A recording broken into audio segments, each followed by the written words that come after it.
یہ واقعہ ہے لیبیا سے تعلق رکھنے والے ایک عام مگر خوش نصیب انسان عامر کا، جسے رب کریم نے اپنے گھر کی حاضری کے لیے یوں چنا کہ شاید دنیا کی نگاہوں میں وہ معمولی ہو، لیکن آسمانوں میں اس کی خاص اہمیت اور پہچان تھی۔ عامر نے اس سال حج کا ارادہ کیا، مگر جب ایئرپورٹ پر پہنچا تو اس کے نام کے ساتھ القذافی کا لائقہ ہونے کے سبب سیکیورٹی نے عامر کو حج کی سفر کے لیے اجازت دینے سے انکار کر دیا۔ جہاز میں سوار نہ ہونے دیا، جہاز پرواز کر گیا اور عامر رہ گیا۔ لیکن یہ تو رب کا نظام تھا، قدرت کا ایک نظام تھا۔ رب نے چاہا اور دنیا کو بھی اپنا نظام بدلنا پڑ گیا۔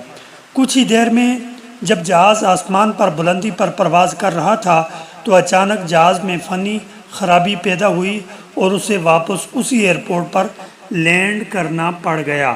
عامر نے جیسے ہی جہاز دوبارہ لینڈ کیا، عامر نے کوشش کی کہ وہ دوبارہ جہاز پر سفر کرے، جہاز کے اندر داخل ہو، لیکن سیکورٹی نے اسے جہاز میں داخل ہونے نہ دیا۔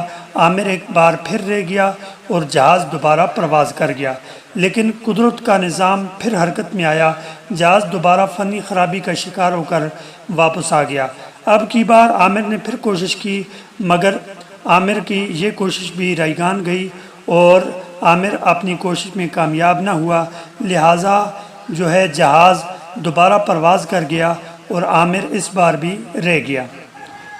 آسمان پر جیسے ہی جہاز دوبارہ محو پرواز ہوا تو جہاز میں فنی خرابی پھر پیدا ہو گئی، مجبوراً جہاز کو دوبارہ اسی ایئرپورٹ پر لینڈ کرنا پڑ گیا۔ تیسری بار جب جہاز کو پرواز کے فوراً بعد واپس لانا پڑا تو پائلٹ نے خود کہہ دیا کہ جب تک عامر جہاز میں سوار نہیں ہوتا میں اس جہاز کو نہیں اڑاؤں گا۔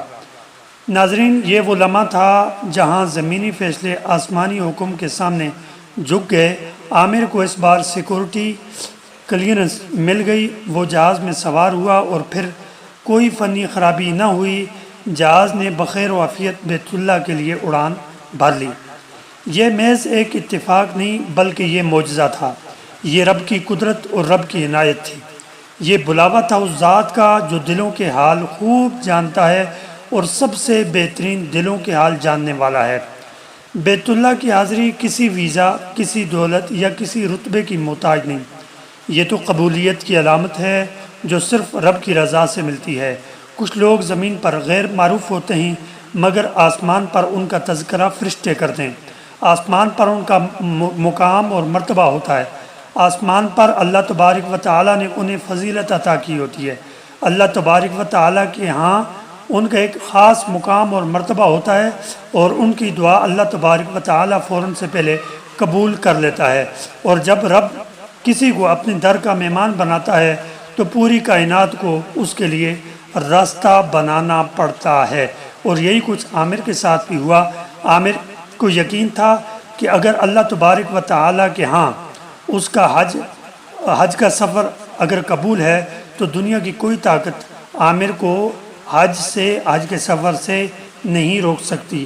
اس کا یہ عزم اللہ تبارک و تعالیٰ کے ہاں اتنا قبول ہوا کہ اللہ تبارک و تعالیٰ نے تمام مشکلات کے باوجود ایسے اسباب پیدا کیے کہ تمام بندھن ٹوٹ گئے اور عامر حج کے سفر پر روانہ ہو گیا۔